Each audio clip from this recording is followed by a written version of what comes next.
BX1 +. L'édito Fabrice Grosfilet.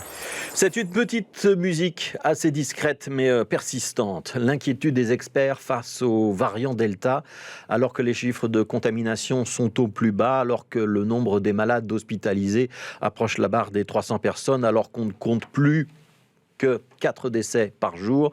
Les experts, eux, sont inquiets et leur inquiétude repose donc sur un cocktail à 3 ingrédients. Le premier, c'est donc le variant Delta, autrefois appelé le variant indien. Il présente une forme plus contagieuse, plus transmissible donc de la maladie. C'est lui qui sévit actuellement en Grande-Bretagne et qui fait que le Royaume-Uni est actuellement en zone rouge foncé. Les voyageurs britanniques sont interdits d'accès sur le territoire belge et les Belges qui rentrent du Royaume-Uni, mais aussi du Brésil, d'Afrique du Sud, de la République du Congo, sont eux priés d'observer une quarantaine de 10 jours quand ils arrivent en Belgique, qu'ils aient ou pas été vaccinés. Ça ne change rien. Cette liste des pays considérés comme à très haut risque est remise à jour chaque semaine. Alors si ce variant Delta nous inquiète, c'est parce qu'il est déjà présent sur le territoire, que sa part du marché dans la transmission est en train d'augmenter et que si c'est vrai, le nombre de contaminations était en baisse constante ces derniers jours, les experts craignent qu'avec lui, ça n'inverse la tendance et que nous ne repartions à la hausse dans les semaines qui viennent.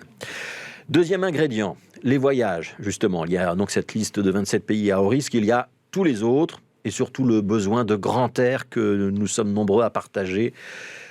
L'envie de retrouver notre famille à l'étranger, l'envie de prendre du bon temps, simplement l'envie de changer de paysage. De nombreux Belges vont donc aller en Italie, en Espagne, en France, en Norvège, en Écosse, etc.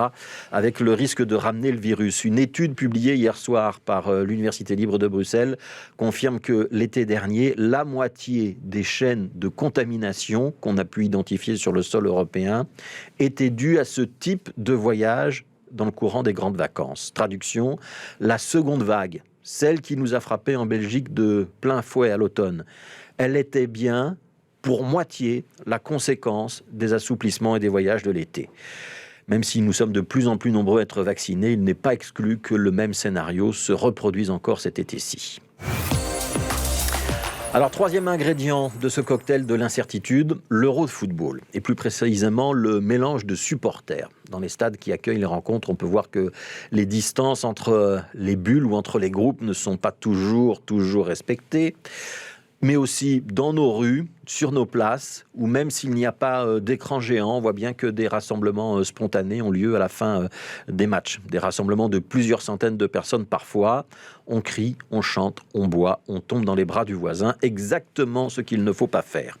J'aime beaucoup le football, mais ça me cause des soucis, disait ce matin avec son sens de la litote Erika Vliege, la présidente du GEMS, le groupe d'experts qui conseille le gouvernement sur la question sanitaire. Alors ces 3 ingrédients, le variant Delta, les vacances à l'étranger et les scènes de joie après les matchs de football. Ils sont peut-être les petites graines qui n'ont l'air de rien aujourd'hui, mais qui seront la 4e vague de demain. On ne peut évidemment pas le prédire, mais on ne peut pas l'exclure. On forme bien le vœu que cette vaccination soit désormais suffisamment avancée pour contrer le phénomène, mais la petite musique des experts est là. Erika Vliege, Emmanuel André, Yvonne Lathème, ils appellent tous à garder un peu de vigilance et à ne pas sombrer dans un optimisme béat. Ce n'est qu'une petite musique. Elle est à peine audible parce qu'elle est masquée par les tubes de l'été ou l'hymne des équipes qualifiées pour l'Euro de football. Mais il vaut peut-être mieux prêter un peu d'oreille à cette petite musique maintenant, si on veut éviter le tohu-bohu des sirènes quand arrivera le mois de septembre ou le mois d'octobre. Toujours plus d'actu sur BX1 +.